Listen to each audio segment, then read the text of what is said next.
नमस्कार दोस्तों, स्वागत है आपका आज की इस मीठी और रोचक कहानी में। जब भी बंगाल या कोलकाता का नाम लिया जाता है तो जुबान पर सबसे पहले एक ही नाम आता है, रसगुल्ला। जी हाँ, वो सफ़ेद, नरम, रस से भीगा हुआ, मुंह में घुल जाने वाला मीठा गोला, जिसने न सिर्फ बंगाल बल्कि पूरे भारत और दुनिया का दिल जीत लिया। लेकिन क्या आप जानते हैं, इस रस भरी मिठाई का इतिहास भी उतना ही दिलचस्प है। चलिए आज हम आपको बताते हैं रसगुल्ला की जन्म कहानी। रसगुल्ला को लेकर एक लंबे समय से दो राज्यों उड़ीसा और पश्चिम बंगाल के बीच बहस चली। उड़ीसा का दावा था कि रसगुल्ला का जन्म उनके प्रसिद्ध जगन्नाथ मंदिर में हुआ था। वहां हर साल होने वाले रथ यात्रा उत्सव में भगवान को भोग लगाने के लिए यह मिठाई बनाई जाती थी। वहीं बंगाल का कहना है कि इस मिठाई को आधुनिक रूप देने का श्रेय कोलकाता के प्रसिद्ध हलवाई नवीन चंद्र दास को जाता है। सन 1868 की बात है। कोलकाता के बाग बाजार इलाके में नवीन चंद्र दास नामक एक हलवाई ने रस में भीगे नरम छेने के गोले बनाए। उस समय बंगाल में ज्यादातर मिठाइयाँ खोए और सूखे मेवों से बनती थी। नवीन चंद्र दास ने जब छेने से यह गोला बनाकर उबलते चीनी के रस में डाली तो लोगों को कुछ नया और अलग स्वाद मिला।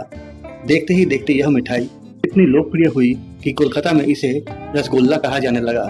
तो इस मिठाई का नाम रसगुल्ला कैसे पड़ा? असल में रस भरी मिठाई जो रस से भरी होती है और गोल आकार की होती है, इसलिए इसका नाम रसगुल्ला पड़ा। बंगाली में इसे रसोगुल्ला कहा जाता है। रस यानी रस भरा और गुल्ला यानी गोल। धीरे धीरे यह रसगुल्ला न सिर्फ बंगाल में बल्कि पूरे भारत में प्रसिद्ध हो गया। कोलकाता आने वाले हर पर्यटक की पहली मिठाई रस भरा रसगुल्ला ही होता है। फिर बाद में नवीन चंद्र दास के बेटे केसी दास ने इस व्यवसाय को आगे बढ़ाया और उन्होंने पैकेट वाला रसगुल्ला बाजार में लाया, जिससे यह मिठाई पूरे भारत में फैल गई।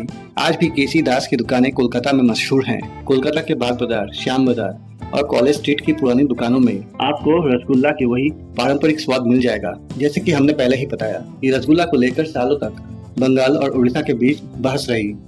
उड़ीसा का दावा था कि उनके जगन्नाथ मंदिर में 12वीं सदी से रसगुल्ला बन रहा है, जबकि पश्चिम बंगाल के पास इसका आधुनिक और व्यवस्थित रूप का इतिहास था। साल 2017 में बंगाल को बंगाल रसगुल्ला के लिए GI टैग यानी ज्योग्राफिकल इंडिकेशन टैग मिला। इसका यह मतलब नहीं कि उड़ीसा का दावा झूठा था, बल्कि उड़ीसा को भी साल 2019 में अपने उड़िया रसगुल्ला के लिए GI टैग मिला। दोनों ही राज्यों की रसगुल्ले की अपनी अपनी खासियत है।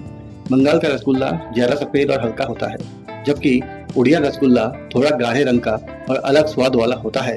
आज रसगुल्ला सिर्फ एक मिठाई नहीं बल्कि भारत की पहचान बन चुका है। इसे अब नए नए फ्लेवर्स में भी बनाया जाता है, जैसे चॉकलेट रसगुल्ला, गुलाब रसगुल्ला और भाप के पके स्टीम रसगुल्ले। साथ ही केसर रसगुल्ला और फ्रूट स्टफ रसगुल्ला भी बाजार में आपको मिल जाएंगे। भारत के साथ साथ अमेरिका, UK और यहाँ तक कि मिडिल ईस्ट में भी लोग इसे पसंद करते हैं। बंगाली लोग दुर्गा पूजा जैसे मौकों पर भी रसगुल्ला जरूर खाते हैं। अगर आपको हमारी ये मीठी कहानी पसंद आई तो वीडियो को लाइक करें, चैनल को सब्सक्राइब करें और इस मिठाई प्रेमी कहानी को अपने दोस्तों के साथ जरूर शेयर करें। धन्यवाद।